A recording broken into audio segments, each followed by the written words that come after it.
The College Baseball Experience, May 24th, Picks edition on the Sports Gambling Podcast Network on the College Baseball Experience is brought to you by Edge Boost, the bank account built for bettors.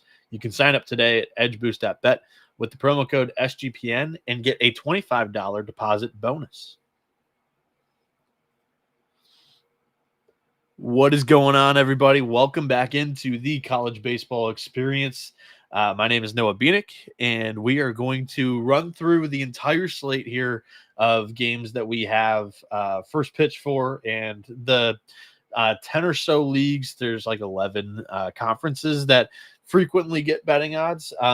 Today, we will have most likely 14 tickets punched into the NCAA tournament. So it is one of the best days of the year in the college baseball season. I'm going to walk you through a lot of those games. And if not those specific championship games, they're kind of like the loser bracket games that will send the winner into the championship game that will then be played later on tonight. This slate specifically for the betting today, a lot of the games are early on. I think I wrote down 19 matchups, and 15 of them are happening before 2 o'clock. So it's just that type of day today where, like I mentioned, the loser bracket games are in the morning, and then the championship games will be at night. It's going to be absolutely loaded. They'll be going off like bang, bang, bang. It'll be a very, very fun day. Without further ado, I want to get through this, and that way I can get it up on the podcast platforms as well. And people that are listening on that side of things will be able to hear this before a lot of these first pitches, because they'll be beginning pretty dang soon. And I also got to get a couple hours of shut eye before they do begin. Xavier 82 saying hell yeah, damn right. With maybe I added the damn right, but Ole Miss does play today, so it called for it. Game number one on the schedule today that I'm going to run through is UTSA and Tulane playing each other in the AAC. This is the bracket one final for AAC. If Tulane were to lose a game to UTSA here in the morning, they would then play again in the afternoon. The winner of this bracket plays the winner of the other bracket on Sunday for the AAC tournament championship in a one and done, one game go home type of deal. TBAs for both teams. There's a lot of TBAs today still, unfortunately, but they're easier to predict and project than they have been in weeks past, because we kind of know how coaches are attacking this, and we can also follow some of the weekend rotations. It could be James Hubbard for UTSA. This is their fourth game of the weekend so far, and he's got the fourth most starts on the season. I'm not like super confident that he's going to throw here. Also not super confident that Tulane's going to throw Trey Sahojic. Probably said that wrong, but he's got the second most starts on this team. He threw 15 relief pitches on Thursday in Michael Lombardi's start. So he very well could possibly get the ball to start and begin this game for the Green Wave. This is priced off, in my opinion. Like, UTSA have played more games than Tulane. The Green Wave are 2-0 in this bracket pool so far. They play really well in Clearwater. We all know that. I've said that on the podcast the last couple of days. But what I've also said is that UTSA is not going to go out of their way to really kind of burn arms. They care more about next weekend. They are already in the NCAA tournament. They are the only team in the AAC that is already, secured an at-large bid. Tulane's got a lot more to play for here. I think that plus 200 in this matchup is definitely worth a sprinkle here. I would be recommending you go in on the Green Wave in this spot. And if we do get betting odds prior to the, like if they lose here and we get betting odds again and they're plus 200, it makes total sense to just go half unit on the first one, half unit on the second one. Give the Green Wave two chances against UTSA. I think they're 1-1 today. So that's the way that I'm attacking that game. Second game of the day is Kennesaw State in Western Kentucky. This is also a 9 a.m. start. WKU minus 220 against the Owls, who are plus 170. Ryan Gold has the fourth most starts for the Owls this season, so kind of the same logic as UTSA. This is Kennesaw State's fourth game of the weekend. They probably turn to their number 4, their midweek starter, Ryan Gold. And then for Western Kentucky, Jack Bennett is one of their better weekend arms, but, he probably would have thrown already if he's healthy. He exited his last start. It seems to be early to me. It was only after like 20 or so pitches. So I don't know any news. College baseball is notoriously undercovered. But even if he doesn't go, man, Western Kentucky's pitching staff is so deep. They've got 9 arms that are sub 450 ERA. I feel confident that the Tops are going to be able to win this game or win one of the 2 games that they end up playing Kennesaw State, because it's structured the exact same way as the AAC tournament in the Conference USA. Western Kentucky's just got to win one of 2 games today, and then they'll play for the championship tomorrow, since they are in that driver's seat in the bracket pool.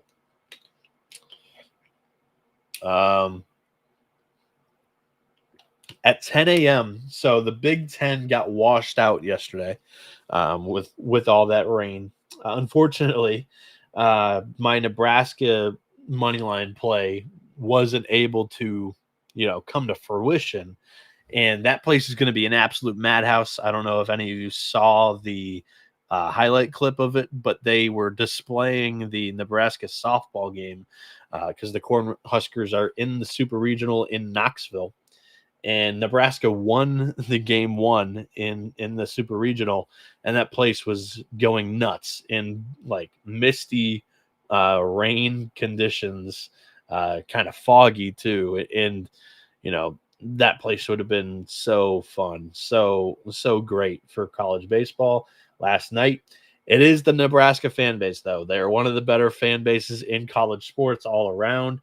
They did break records for volleyball attendance. Like, I think it was not this past fall, but 2 falls ago, where the volleyball team played inside the football stadium and they showed out in groves. And I just know that this Nebraska fan base, although it's 10 a.m. local time, 9 a.m. local time, 10 a.m. Eastern, they are still going to show up and show out in this game. It might not be 10,000 like I was boldly predicting yesterday. It's going to probably be like 6,000, but that'll be good. I mean, that's a good crowd in college baseball for 90% of, environments and stuff like that. Just at Omaha, it's not nearly going to be as filled out as I thought it was going to be. But still, like, Nebraska's got a shot. They're now plus 300 for what it's worth. Oregon minus 425. The total is set at 9.5. It's going to be a Johnny Holstaff day for Nebraska. Yesterday, I was kind of projecting it to be Jackson Brockett, but it does not have to be Brockett. It could be Tucker Timmerman, who threw in that first game in relief, didn't go too deep. He could come back and start this game, because this is the biggest game of the Big Ten tournament for Nebraska. There is no semifinal without winning this game if you are the Cornhuskers. So you're going to do everything in your power to get this thing done. They're going up against Grayson Grinzel, and everybody knows the deal. He's got a 0.95 ERA in his last 5 starts. This guy is super, tremendous. He's 9-2 on the season, 2.33 ERA and 88.2 innings, 93 strikeouts, just 26 walks. He's not going to blow anybody away. It's like low 90s when he's really bringing it, but honestly, high 80s. It's a 307 Sierra. So if he gets hit a little bit, they could be able to put together a rally or 2 and, work his pitch count and get him out in like the 6th inning, get to that Oregon bullpen. That's kind of been one of the weaker spots of the Ducks team, and Nebraska's kind of cooking. They still got to do quite a bit to win the game, though. That's why they're plus 300. But I think it's worth a shot. Javier Gorlick, shout out to him. Yeah, I believe that's probably his brother for Stetson, who was pitching yesterday. It was lights out. And Darian Mercurio saying that Point Park got the biddies. Yeah, that's where I played 3 years. They were we were a top 10 dance and theater school, so that is definitely uh, you definitely know that. If you're in here talking about that, 1000%. What's going on, Lane Gretzky? Checking in early today. Yes, this is actually like the third day in a row that we're doing an 8 a.m. special, but the time calls for it. It's conference tournament week. It's the best week of the year because it's the last time that we're going to see 80% of these teams play. Um, yeah, I get fired up every single season for this time of the year. Even more excited about this time of the year than even NCAA regionals. But once I see bracket, like I get 29 or it was 26 brackets this week. I only get one after this week. So that one is the grandiose of them all. But, I like how all the different conferences have their own ways of doing their brackets. I'm absolutely fascinated by brackets. In elementary school, I was running bracket pools. So your boy's been doing this for a long time, not college baseball wise, but basketball, football, what have you. I had notebooks like these when I was like 10 years old, just filling out random brackets of random teams and players and picking them. Anyways, I digress. We got distracted a little bit. Nebraska, I don't think it's a bad play at all at plus 300 in a home atmosphere. Yes, it's not going to be as lit, but I still like it, especially if they're tossing all those lefties at Oregon. It's not bad at all. In the Sun Belt, Troy has a loss. Southern Miss is in the driver's seat of this pool. Southern Miss gets one win today. They would move on to the Sun Belt Tournament Championship on Sunday. Troy needs to beat Southern Miss twice. This is their fourth game of the weekend. They've also had a boatload of pitching injuries this season. It's really kind of been all over the place of who they're necessarily throwing at what days. Jay Dill is a guy that I know is healthy for them. He actually threw 49 pitches in relief on Wednesday. It's not too far-fetched that he could come back and start this game for Troy. Again, like I said, the injuries make it tough. Kind of projecting who I think could throw. Like I know you're looking at Lyon, who could possibly throw as well. I don't know if he's 100% healthy. That's kind of the benefit of winning your first two games and sitting in that driver's seat because Southern Miss still has their game 3 starter in Cross Sibley, who's 6-1 on the season, a 3.63 ERA in 62 innings. He's got 52 strikeouts, 17 walks. And a 3.82 SEER on the season. For me, this is the Golden Eagles in this spot. And also just, again, give them two opportunities. They are going to win at least the first, or they're going to take a game. They'll play for the championship, in my opinion, in the Sun Belt there. Before we get to the first game in the SEC, I want to talk to you guys about, SGPN right now is running a great deal on the sportsgamblingpodcast.com store. You can go over there and get 20% off of everything in the store, the SGPN store. Use the promo code DGENS. The college baseball experience, we've got a boatload of shirts and a bunch of different colors for your school's color scheme, bunch of hats as well. But it's not just a baseball experience. It's a college football experience, college basketball experience. We've got something over there for everybody, any college fan, college sports fan, even some NFL like city gear and whatnot. So go over there, explore it, sportsgamblingpodcast.com. It's the SGPN store. You get 20% off of everything with the promo code DGENS. And the college baseball experience is brought to you by Edge Boost. It is the first ever bank account that is built for bettors, which ensures that all gambling transactions are approved. There are no usage fees, no minimums. You can earn cashback rewards and get a 100% approval on all betting deposits as well. Go over there and sign up today at edgeboost.bet, promo code SGPN. Deposit $25 and Edge Boost will match that deposit. Edgeboost.bet, promo code SGPN. And the college baseball experience is also brought to you by Underdog Fantasy. Right now, they are going long on their pick'em platform for the NBA playoffs with their extender bonus. Hop in on game 1, and the longer that the series goes, the bigger that the bonus will get. Sign up today with the promo code TCESGPN to claim your special pick plus first-time deposit offer up to $1,000 in bonus credits. UnderdogFantasy.com, promo code TCESGPN.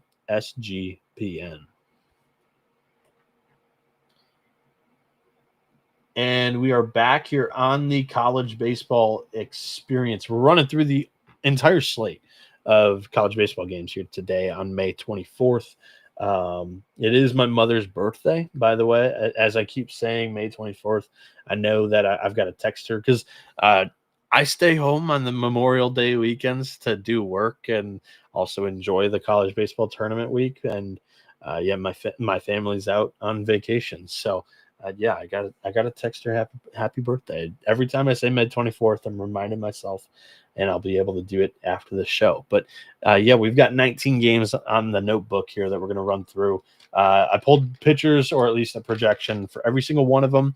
We're gonna talk about Tennessee and Vanderbilt right now because Tennessee's a little bit interesting. They're probably gonna go Tegan Kuhns though. They jumped Marcus Phillips up in the weekend rotation from Friday, Saturday role, that game 2 role that he's been, pitching in much of the season. He threw that first game against Alabama this week down in Hoover, and then Doyle threw against Texas, day off. So they could have Nate Snead ready to go, but I think that it's probably going to be the freshman Tegan Kuhns, and then they'll work on the bullpen. Again, Tennessee's comfortably in the NCAA tournament. Sure, they're kind of playing for a regional host and kind of trying to, feel comfortable about that. But I think Kuhns gets the start. He's 2-3 with a 4.58 ERA in 35.1 innings. He's got 39 strikeouts on the season and 16 walks, 3.61 Sierra on that. Kuhns, though, in his last 8 appearances, it's an 8.22 ERA. But Cody Bowker for Vanderbilt hasn't really been much better in his last 6 starts. It's an 8.48 ERA. But he is the arm that I like a little bit more. I trust a little bit more in this matchup for Vanderbilt. And they're plus money. It's plus 120 for the Commodores, minus 154 on the Vols. Vandy already has 2 wins this season in Knoxville. They took that series. So I think this is a fair bet. I like Vandy in the spot. Bowker on the season, 4.74 ERA and 62.2 innings, 84 strikeouts, 26 walks, and a 2.79 Sierra.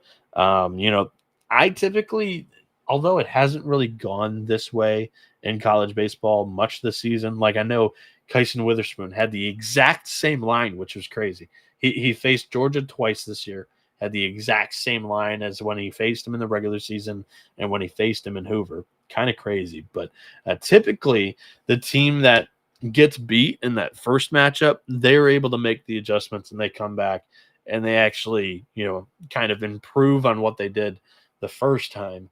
That's typically how I like to handicap this. Bowker threw 4.2, 4 earned, 5 strikeouts, 2 walks against Tennessee 2 weekends ago. And 2 weekends ago when Tegan Kuhns faced Vanderbilt, it was 3.2 innings, just 1 earned run, and 5 strikeouts. So, everything on the handicap, Vanderbilt's plus money for a reason, but they do have 2 of 3 against Tennessee on the road this season. They are pitching their number 2 against Tennessee's number 3. There are some inherited benefits here too. I like the Commodores at plus money here, plus 120. Samford and East Tennessee State. This is taking place in the SoCon tournament. Both of these teams were the 1 and 2 seeds respectively. And they're throwing just their SP2s on the weekend so far. So this is a pretty easy projection. If everything holds, it would be Samford's Cameron Kashak and ETSU's Jace Hyde.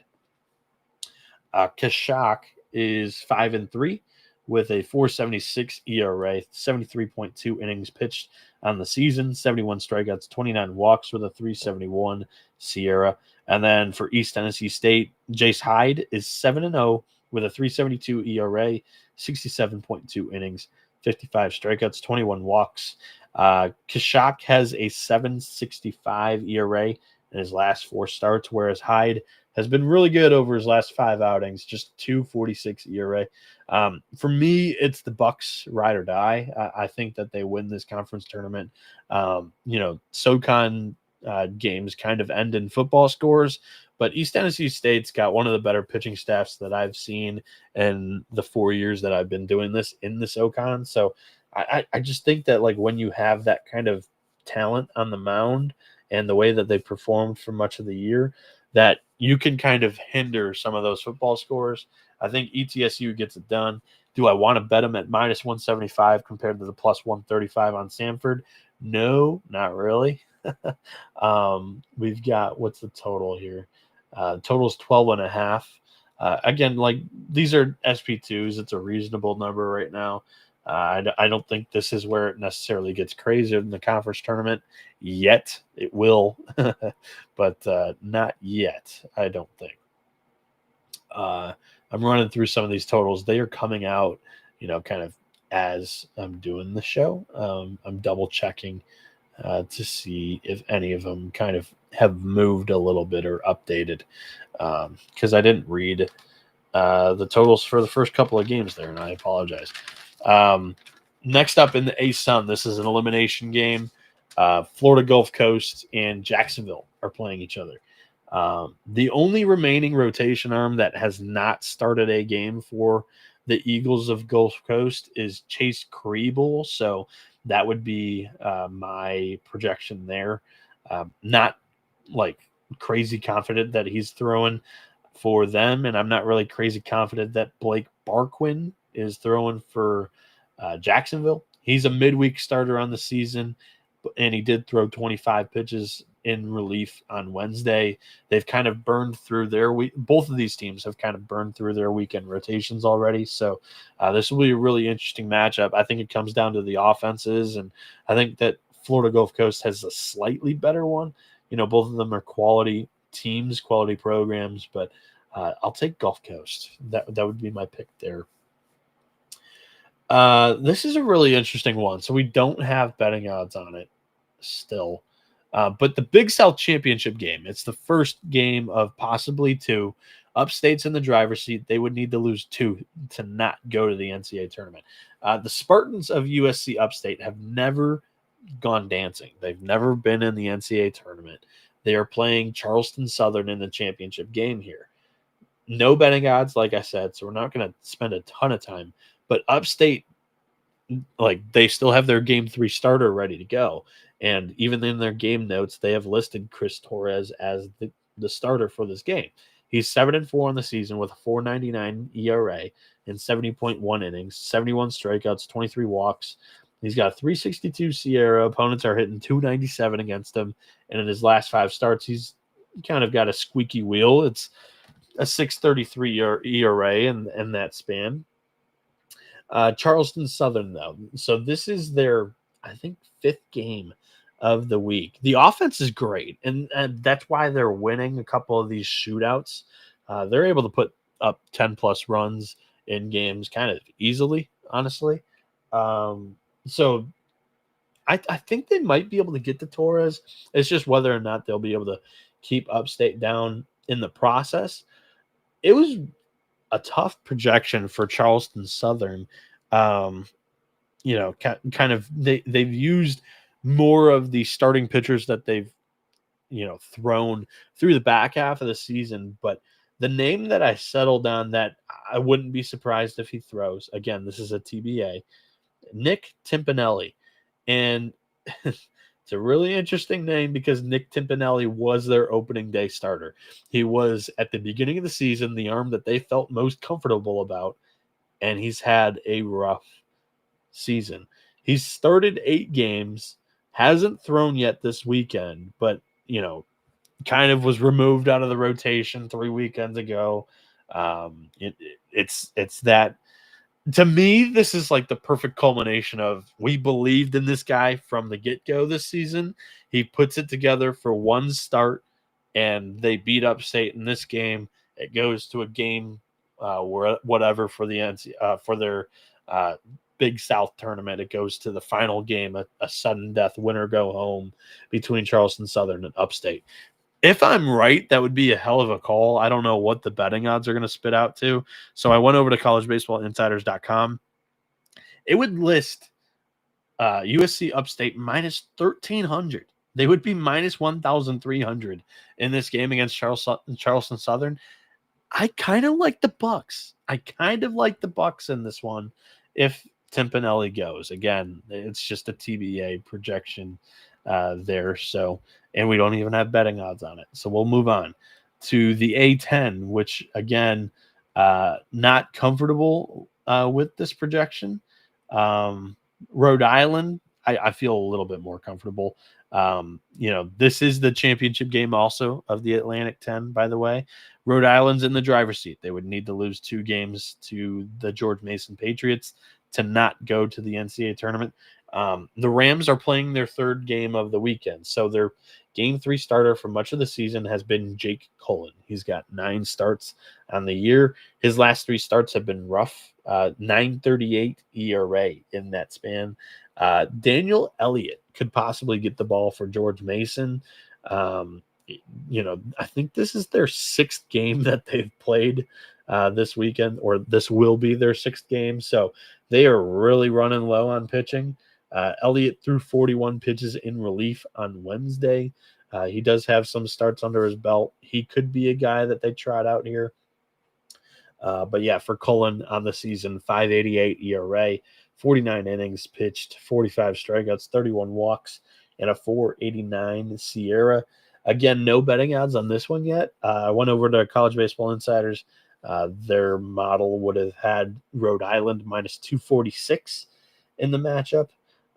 Not laying that with URI, that's for sure. I actually kind of would like George Mason at that price, but I don't really trust Mason's pitching enough to be able to win this game, win 2 games for that being said, and win the A10 tournament here. That's just too much of an uphill climb there.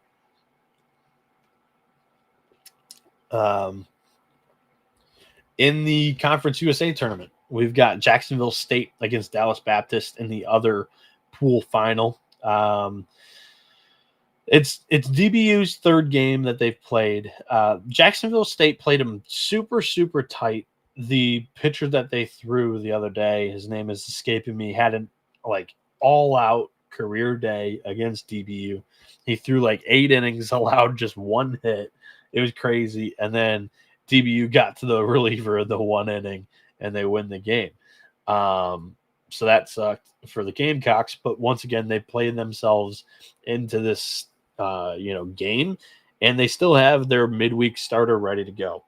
Carson Bonaparte has had 8 starts this season, and hasn't pitched yet this weekend. I think it's probably going to be Bonaparte. For DBU, I can't remember what game it was. It might have been the last one against Jacksonville State because it was so tight. They've already used their entire weekend rotation in just 2 games. They've thrown Bucknam, Ellwanger, and Borberg. So Mason Peters is the other guy who started a bulk of games for them this season.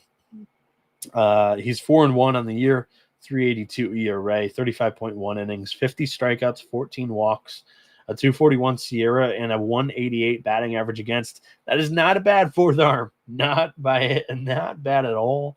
Actually, it would be, an ace on a lot of other Conference USA teams. His last 3 starts, he's been great too. 2.08 ERA. Dallas Baptist gets it done here, in my opinion. Then we move on to the other AAC pool final game, and that's East Carolina and South Florida. The Pirates are in the driver's seat in this one, and hint, I think they get the job done too, and they get to the tournament final. South Florida used a lot of pitching against Charlotte yesterday. They fell down early in that game, and they were chasing from behind. They needed to use kind of arms that they were hoping to use as starters later on in the tournament. I have no idea who Mitch Hannes is going to go run out there and throw. He even said it kind of in his post-game presser that, They had to be way more aggressive with their pitching in that game than they would like to, but uh, it was his words, not mine. But I always live by this too.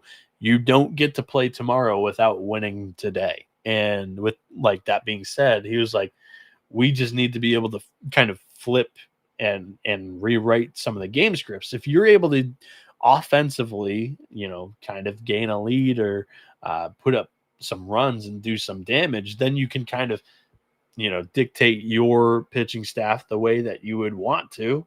That's the name of the game in these mid-major tournaments. And, because they were taxed earlier by, the likes of South Florida, and I believe FAU was in their side of the bracket. That's just really, really tough for them to overcome. So East Carolina has Sean Jenkins, their freshman that they were really excited about in the preseason. He's still ready to go. He's got 10 starts under his belt this season, hasn't pitched yet this weekend. On the season, he's got a 5.66 ERA and 62 innings pitched, 47 strikeouts, 19 walks with a 4.24 SIERA. He did face South Florida last weekend. That is one thing that is going in the Bulls' favor.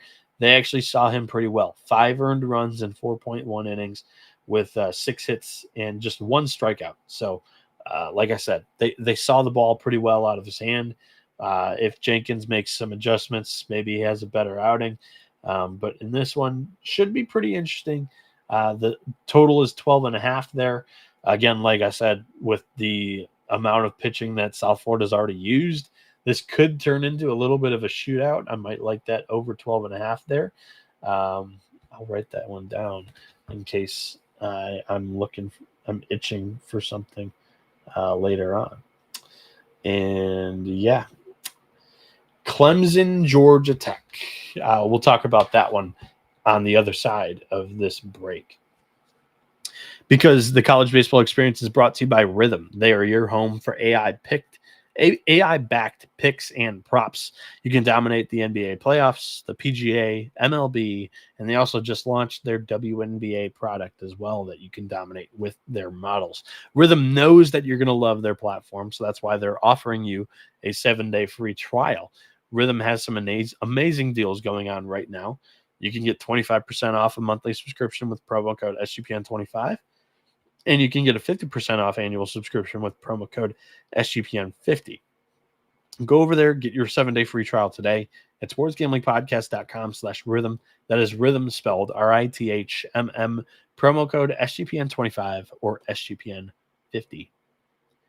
And SGPN has teamed up with Circa Resort and Casino in Las Vegas. They are giving away the ultimate fantasy football experience for a 12-person league to draft in Las Vegas and be treated like VIPs during your stay. The winner is going to receive a 2-night stay at Circa Resort and Casino for the entire 12-person league, which is 6 double king rooms. You can hold your draft at a cabana at Stadium Swim with a $5,000 food and beverage credit, limo transportation to and from the airport, a welcome party when you arrive at the Legacy Club for the league, a reservation at the world's largest sports book with $500 beverage credit for the league, and plus a 2-hour open bar package for the league at Overhang Bar. The contest runs from May 5th to June 30th. There is still plenty of time to sign up. Go over to sportsgamblingpodcast.com/circa. That is sportsgamblingpodcast.com/CIRCA. And we are also brought to you by MyBookie.ag. MyBookie is your place to bet on every sport, including the NBA playoffs. For the true degens, the MyBookie money bag is also available for you there at MyBookie.ag. It's easy to deposit. You can get lightning fast payouts using crypto as well. Head over to MyBookie.ag. Promo code TCESGPN for a 100% deposit match up to $1,000. Terms and conditions apply. That is MyBookie.ag. Promo code TCESGPN. And we are home free on the college baseball experience. Running through the May 24th slate, giving out some picks, talking about some of the matchups in the remaining tournament games, whether they're championship finals or loser bracket games that would send a team to that championship final, or some of these pool play, bracket play tournaments where, the winners of the pools will match up tomorrow in a championship game. Clemson, Georgia Tech is where we left off. Tough projection for Clemson, who they're going to throw. They've been all over the place the entire year. They've kind of, tried so many things, had a couple of injuries as well, 2 preseason injuries to 2 of their weekend starters, or at least projected to be. Then they added another injury with a guy that they were working as a starting pitcher, and Ethan Darden. Justin Laguna kind of fell out of one of the roles, and now it's turned into Drew Titsworth, who, pitched him into this position after his performance against NC State. And then, Talon Bell started last weekend against Pitt. He may get the ball here, like if they just follow that blueprint. And on the season, he's only got 16.2 innings, 3.24 ERA, 18 strikeouts, 12 walks, and a 4.34 SIERA. During 7 innings pitched in May, he has a 6.43 ERA. Again, not confident in really anything that Clemson's going to throw out on the mound in the first 6 innings.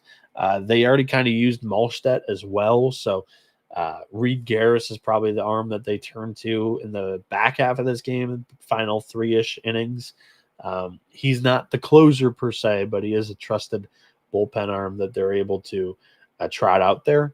However, I don't know if Georgia Tech's going to really keep this thing close. We saw in the first inning, they pounced all over a Cal team that had good momentum entering that game. And Georgia Tech, albeit it's TBA, Brady Jones has been their game 2 starter for much of the back half of the season. He's 7-2 on the season, 3.80 ERA in 64 innings, 68 strikeouts, 35 walks, and a 3.97 SIERA. In his last 3 starts, he has been outstanding with a 1.50 ERA. Georgia Tech at minus 135 is going to be a bet for me. I think their lineup's loaded.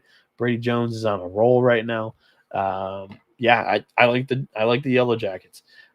They've got like 7 dudes that are hitting over 320. It's nuts. I know they haven't played the greatest competition the entire year, but at some point, like I think they are going to be able to continue to make these runs, especially like they've beaten Clemson once this year. They actually outscored Clemson in the 3-game series when they hosted them in April. I think Georgia Tech gets this thing done with a little bit of a starting pitcher advantage in this matchup. Good morning to Crutch, and then Ron Zeman, I think that's probably Zeman. It says, really appreciate your hard work. I appreciate you tuning in, along with the 40 others currently watching live on YouTube. Very, very cool that people tune in, and I get to do this on the side. And very, very cool. Charleston and UNC Wilmington are playing each other in a losers bracket game in the CAA tournament. I think the winner gets Northeastern, because I know they're sitting in the driver's seat. I don't know if there's a game after Charleston UNCW today to get to the championship or not, but Charleston UNC Wilmington. This is the 5th game in 3 days for the Cougars. So their pitching's been all over the place. Who are they going to throw? I don't have a great idea. Drew Medley was the name that I jotted down, but have no faith in that projection at all. For UNC Wilmington, though, Cam Bagwell has 14 starts this year. He hasn't thrown yet this weekend. He's one of their 3 weekend starters. He's 9-2 on the season with a 3.01 ERA and 80.2 innings. He's got 59 strikeouts, 14 walks, and he's got a 2.96 ERA in 13 in his last 3 starts. Sorry, not 13. Last 3 starts, 2.76 ERA for Cam Bagwell. And against College of Charleston in his start earlier this season. He went 6 innings, just 3 earned runs there. So UNC Wilmington, I feel pretty good about them winning this game. Minus 188, though, in this matchup. I'm not necessarily running to the counter to place that ticket. So this one's kind of a wait and see to see if this line comes down at all. I doubt that it does. But UNCW could be a parlay piece. It might be maybe how I would handle it here on UNCW. The next matchup on the list is Marshall, Coastal Carolina. Here's another parlay piece for you guys. Marshall has kind of, thrown their entire weekend rotation already. Their two best options, in my opinion, are two regular relievers. Peyton Jackson's been a really solid arm for Marshall this season. He could get the ball. He's already appeared this weekend. The other one would be Luke Prohl, who I think also has appeared already this weekend. But not too much. They'll probably be able to start if needed in this matchup for the Thundering Herd. Whereas Coastal Carolina, this is surprising to me that they have not thrown Jacob Morrison yet. He was named the Sun Belt Pitcher of the Year. He was 10-0 this season, 195 ERA in 78.1 innings, 81 strikeouts, 17 walks. Opponents are only hitting 179 against him. They've thrown Cameron Flukie. They've thrown Riley Eichhoff. They haven't thrown Jacob Morrison yet. This very well could be the Morrison start. And I think if it is, it needs to be a parlay piece because his last 3 starts have been dominant. It's just a 1 flat ERA there. So, Coastal is a nice parlay partner for anybody out there today in the Sun Belt. They win that game, they go to the Sun Belt final, and most likely will be facing Southern Miss. Bobby Berg says, morning, fellas. Official Straker is in here as well, saying good morning. Bobby Berg says he's tuning in from San Antonio, Texas. And Straker says, I'll have to take Vanderbilt and Georgia Tech. I appreciate your game day breakdown and picks. I appreciate you tuning in, Official Straker. In Omaha, in the Big Ten tournament here, we don't have betting odds on this game. I think the rain may have thrown, the sports books and odds makers for a loop here. We easily could have odds for this. It's not like the matchup's going to change. It's Iowa UCLA. Pitchers are confirmed for this matchup too via game notes. So there's no reason not to have betting odds on this. I went over to College Baseball Insiders, used their matchup tool, and it spit out that Iowa would be minus 117 here and UCLA would be plus 117. Aaron Savory is going to get the ball for the Hawkeyes. He's 7-1 with a 3.74 ERA in 77 innings, 81 strikeouts, 32 walks. 351 Sierra on the season. He's got a 3.30 ERA in his last 5 starts. And don't be one of those lazy people that'll be like, Iowa hasn't played anybody all season long. And then when they played Oregon, they got ran off the field. Iowa was winning that game when Savory was pitching. After he came out is when Oregon pounced on the bullpen. So Savory was pretty dang good against the Ducks.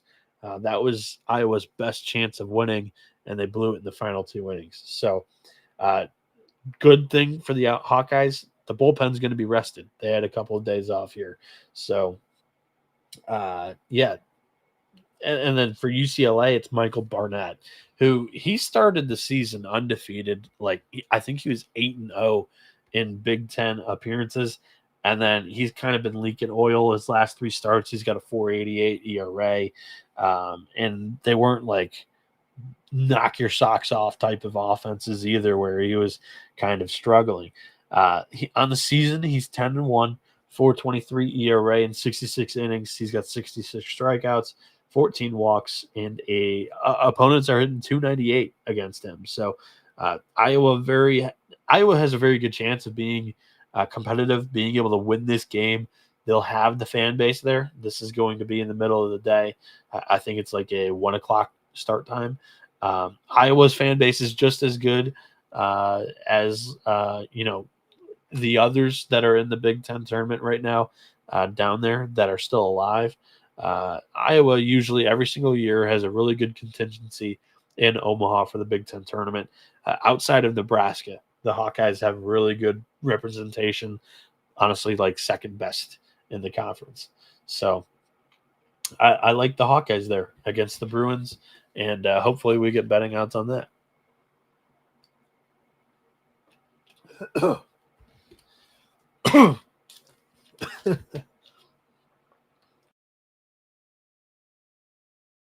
The water that I just drank went down the wrong pipe.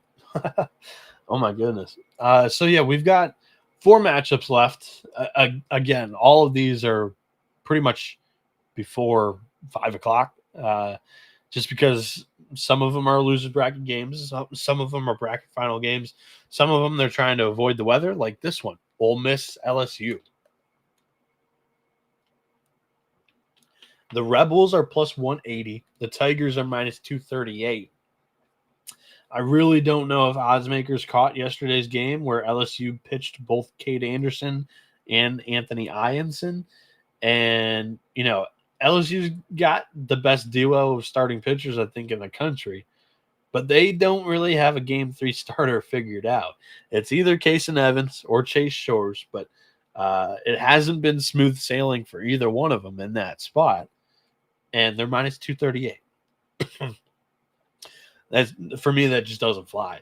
For me, that's Ole Miss or nothing. If you're looking at a money line for this, Mike Bianco in yesterday's post-game presser did confirm that Cade Townsend is going to get the ball. He's got a 6.35 ERA in 28.1 innings this season, 38 strikeouts, 15 walks, a 3.07 SIERA.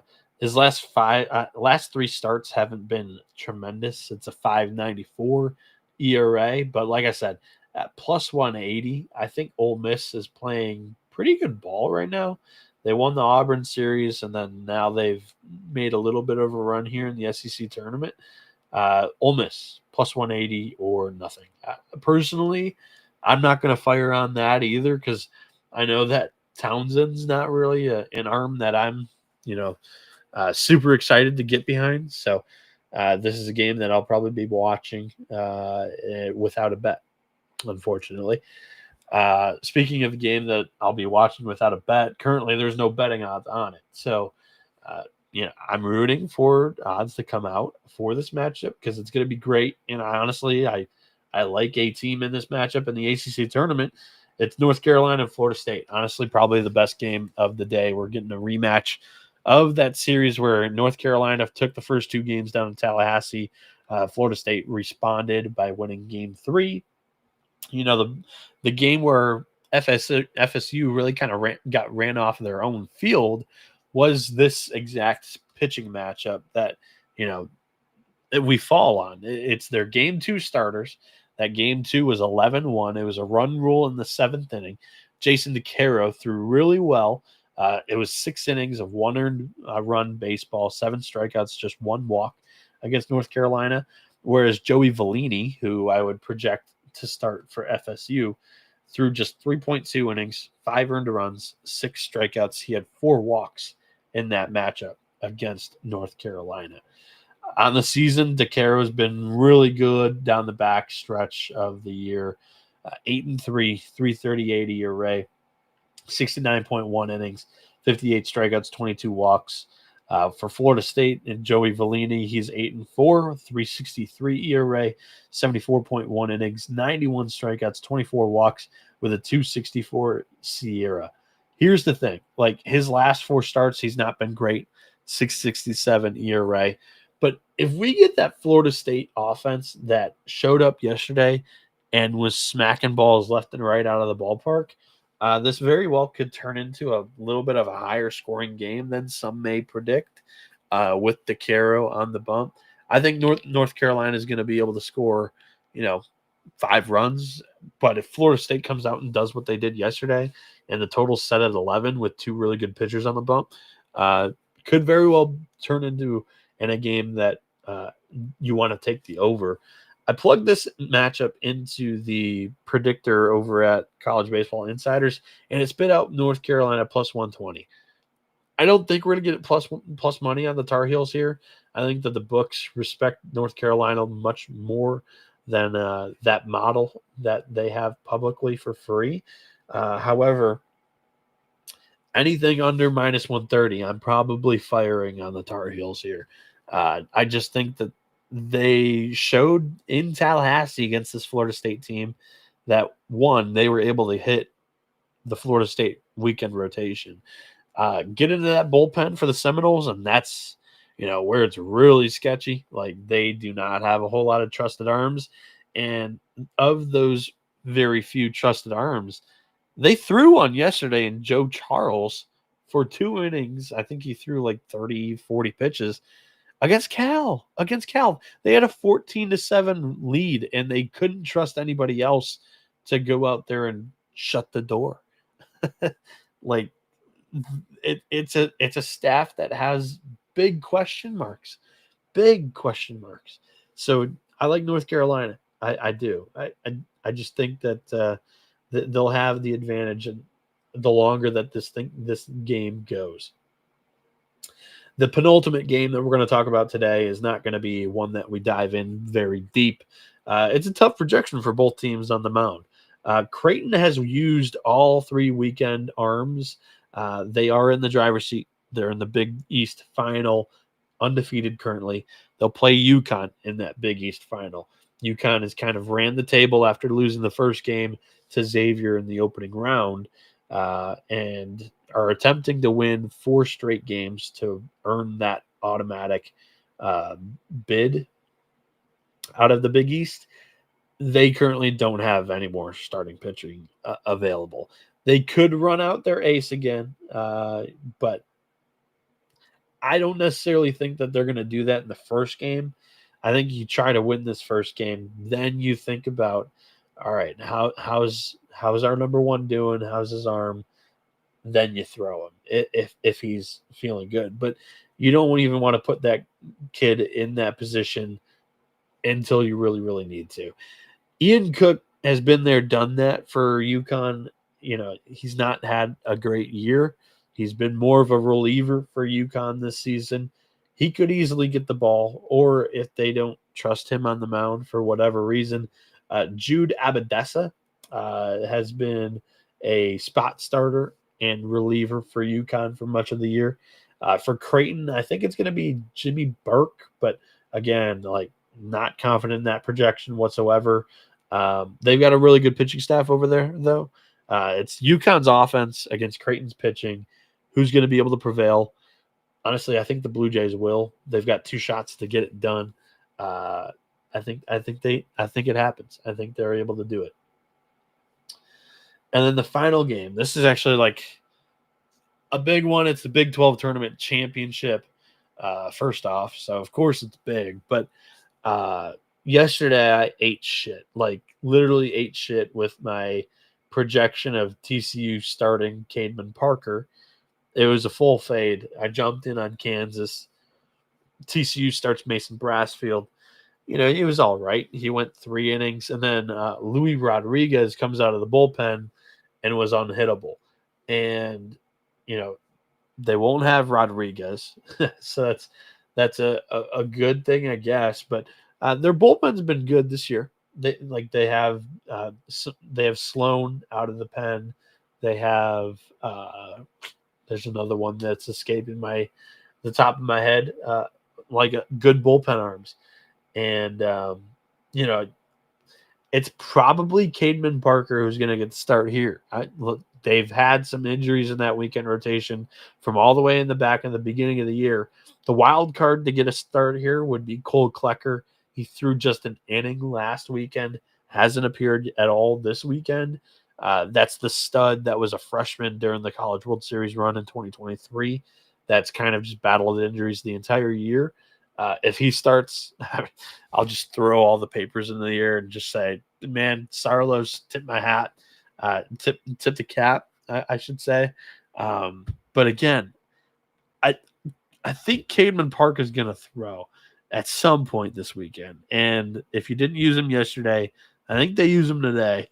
Um, he's allowed 14 runs in his last 3 starts, which has been just a total of 8.1 innings.